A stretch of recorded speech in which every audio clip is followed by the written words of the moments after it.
பல சம்பவங்கள் அடுத்தடுத்து வந்து நடந்து முடிஞ்சாச்சு. இப்போ வந்து தாத்தாவுடைய 80வது பிறந்த நாள்னு கொண்டாடிக்கிட்டு இருந்து, அதுக்கப்புறம் நைட் வந்து அவர் ஒரு மாரி பேசும்போதே நமக்கு கெஸ் பண்ண முடிஞ்சுச்சு, தாத்தாவுடைய காட்சிகள முடிக்க போறாங்க அப்படின்ட்டு. அதே மாரி அடுத்தது வந்து பார்த்தீங்க அப்படின்னா வந்து தாத்தாவுடைய மரணம் நடந்ததுக்கு பிறகு வந்து பார்த்தீங்க அப்படின்னா, அந்த இறுதி காரியங்கள் இப்போ அஸ்தி கரைக்கிற வரைக்கும் கொண்டு போய் கிட்டத்தட்ட 1 வாரம் இருந்தது, இப்போ 1 1/2 வாரம் ஆகி கடைசியில இப்போ அடுத்த வியாழக்கிழமையா வரப்போகுது. ஸோ இப்போ இந்த சமயத்தில் இதுக்கப்புறம் தான் வந்து கம்ப்ளீட்டாக எல்லோரும் வந்து இதை அக்செப்ட் பண்ணிக்க ஆரம்பிக்கிறது ஒரு பக்கம் அப்படிங்கிறது இருக்குது. ஏன்னா வந்து ஒரு மரணம் நடந்ததுக்கு பிறகு, ஒரு பெரிய துக்கம் நடந்ததுக்கு பிறகு அதை நம்ம மனசு ஏற்றுக்கிறதுக்கான ஒரு கேப் இருக்குல்ல, அந்த கேப்பில் தான் இப்போ அந்த குடும்பம் இருக்குது. கொஞ்சம் கொஞ்சமாக எல்லாம் ஏற்றுக்க ஆரம்பிக்கிறாங்க. செடியன் ஒரு பக்கம் ஒரு முடிவெடுத்தார், நீ வந்து வெளில போகாரா, இனி நான் இருக்கேன், நான் அந்த குடும்பத்தை பார்த்துக்கிறேன், பண வருவாயெல்லாம் நான் இப்போதைக்கு பார்த்துக்கிறேன், நீ என்ன பண்ணுவோம் கனவை நோக்கி ஓடி அதில் வந்து வெற்றி பெறதுக்கான வழியை பார் அப்படிங்கிறத சொல்லிடுறார். ஸோ எழிலும் வந்து இந்த பக்கம் அவருக்கு தோன்றதை இவர் வந்து இப்போ பண்ண வேண்டிய சரியான தருணம் இதுதான். எல்லா முயற்சிகளும் முட்டி மோதி ட்ரை பண்ணி எதாவது சாதிக்கிறதுக்கு ட்ரை பண்ணணும். இது ஒரு பக்கம். இன்னொரு பக்கம் வந்து பார்த்திங்க அப்படின்னா வந்து கோபிநாத் இதுவரைக்கும் பாக்கியாவை பழி வாங்கணும்னு பல விஷயங்கள் செஞ்சுக்கிட்டு இருந்தார். இப்போ புதுசாக வந்து தன்னுடைய டார்கெட்டை மாற்றிட்டார். நான் பாக்கியாவோட அதிகமாக வெறுக்கிற ஒரு ஆள் இருக்காங்க அப்படின்னா வந்து அது வேறு யாரும் இல்லை, என்னுடைய தாயான ஈஸ்வரி தான் துரோகி, என்னை பெத்தவ தான் அப்படின்னு சொல்லிட்டார். ஸோ அவங்கள பழி வாங்கணும் அப்படின்னா வந்து அந்த குடும்பத்துக்கு வந்து நிறைய கஷ்டத்தை கொடுக்கணும்.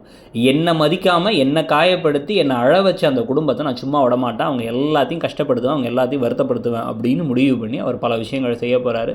அதில் முதல் கட்டமாக இருக்க போகிறது என்ன அப்படின்னு வந்து பார்த்திங்கன்னா, தன்னுடைய முன்னாள் மனைவியுடைய தொழிலை அழிக்கிறது. அது மட்டும் இல்லாமல் அவங்க அம்மாவுக்கு என்னென்ன குடைச்சல்கள் கொடுக்க முடியுமோ அதையும் வந்து கொடுக்கறது. இதில் இந்த அப்பா போயிட்டாரு, இந்த வீடை வந்து எனக்கு திருப்பி கொடுத்தே தீரணும் அப்படிங்கிற மாதிரி ஏதாச்சும் வந்து பேசி என்னை திருட்டுத்தனமாக ஏமாற்றி இந்த வீட்டை வந்து என்கிட்ட வந்து பிடுங்கிட்டாங்கன்னு சொல்கிறதோ, இல்லை வந்து ஊரில் இருக்க சொத்துக்களுக்காக வந்து எதையாச்சும் வந்து ஒரு கேஸ் போடுறதோ, இந்த மாதிரி எதையாச்சும் ஒரு விஷயத்தை இவர் பண்ணுறதுக்கான வாய்ப்புகள் ஜாஸ்தி. அதாவது இப்போ ஒரு திருந்தெல்லாம் போகிறதில்ல, டபுள் மடங்கு இன்னும் வந்து மோசமான வில்லனாக மாற போகிறாரு கோபி அப்படிங்கிறதான் திருப்பி வந்து அவர் வெளிப்படுத்துகிறாரு. கதையும் வேறு எப்படியா கொண்டு போய் தான் ஆகணும். இப்போ இன்ட்ரெஸ்டிங்காக கொண்டு போகணும் அப்படின்னா வந்து திருப்பி பாக்கியா வெர்சஸ் கோபின்னு கொண்டு போனோம். பாக்கியா ஜெயிச்சிட்டே இருக்காங்க, கோபி அடி வாங்கிட்டே இருக்காரு மட்டும் தான் போயிட்டுருக்கோம். அதை மாற்றி அமைக்கிற மாதிரி இருக்கிறதுக்காக இப்போ ஈஸ்வரியை வந்து ஒரு டார்கெட்டாக வச்சு கதையை இப்போ கொண்டு போக ஆரம்பிக்கிறாங்க.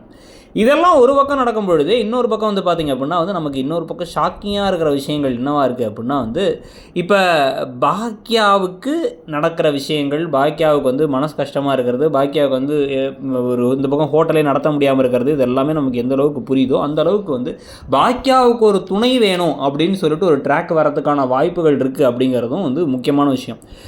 பழனிசாமியும் பாக்கியாவும் அப்படின்னு சொல்லிட்டு திருப்பி அவங்கள சேர்த்து வைக்கிறதுக்கான பேச்சுவார்த்தைகள் அடுத்தடுத்து தொடரப்போகுது.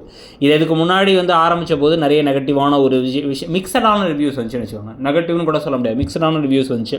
இப்போ அப்படி இல்லாமல் வந்து இப்போ அடுத்து கோபி ரொம்ப மோசமாக பழனிசாமிக்கும் பாக்கியாவும் கல்யாணம் நடந்தால் என்னன்னு கேட்பாங்கன்னு தோணுது. உங்களுக்கு என்ன தோணுது அப்படிங்கிறத சொல்லுங்கள். தேங்க்யூ.